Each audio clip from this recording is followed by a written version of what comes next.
एक पॅरलल फळी का नाही उभी करत तुम्ही? दरवेळेला आपल्या काहीतरी शालेय शिक्षक घ्यायचे, नर्सेस घ्यायच्या, डॉक्टर्स घ्यायचे, हे कुठचे उपद्व्याप आहे?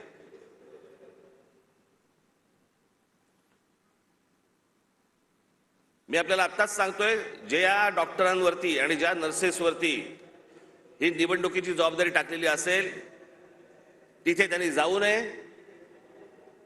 आणि ज्या रुग्णांची सेवा करण्यासाठी म्हणून तुम्ही आयुष्य घालवताय त्या हॉस्पिटलमध्ये परत तुम्ही जा, तिथे काम करा.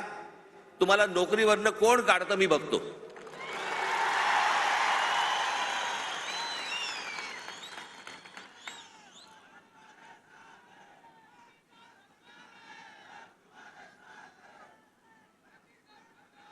आज सगळेजण तुम्ही महाराष्ट्राच्या कानाकोपऱ्यातून सर्वजण आलात. सर्वप्रथम मी आपल्या सर्वांना मी गुढीपाडव्याच्या मनपूर्वक शुभेच्छा देतो. आज सणासुदीचा दिवस असून देखील या अशा प्रकारच्या सभा नुसत्याच होत नसतात. त्याला एक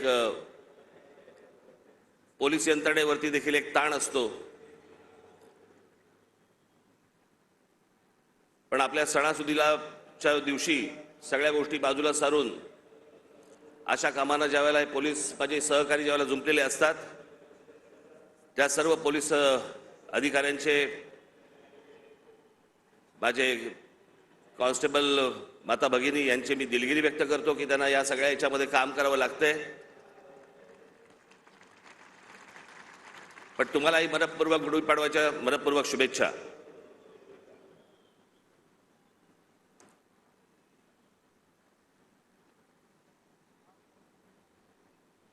जसे तुम्ही ऐकत होतात तसा मीही ऐकत होतो. जसे तुम्ही वाचत होतात तसा मीही वाचत होतो. त्या अमित शहांच्या भेटीनंतर जे काही चक्र सुरू झाली, बरं हे आमचे बांधव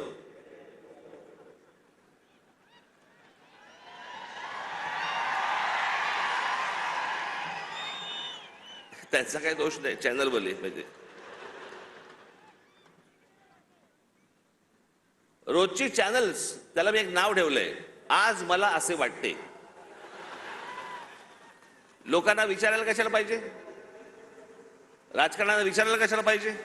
दे ठोकून आपली बातमी. वाटेल त्या बातम्या चालू होत्या, वाटेल त्या बातम्या. मी आपला एन्जॉय करत होतो. तुम्हाला काय बोलायचं ते बोला, मला जेव्हा बोलायचं तेव्हा मी बोलीन. त्या अमित शहांना भेटायला गेलो दिल्लीला.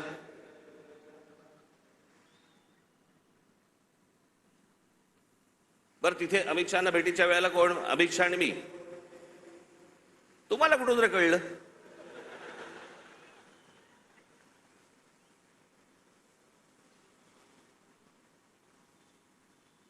मी तिकडे दिल्लीला पोहोचलो काय, राज ठाकरेंना 12 तास थांबायची वेळ आली. अरे गधड्या, दुसऱ्या दिवशीची भेट होती. 12 तास थांबायची कुठून आली? आदल्या दिवशी पोहोचलो तिथे रात्री. त्यात थांबायचा काय विषय आला? पण हे थांबत नाहीत. मला असे वाटते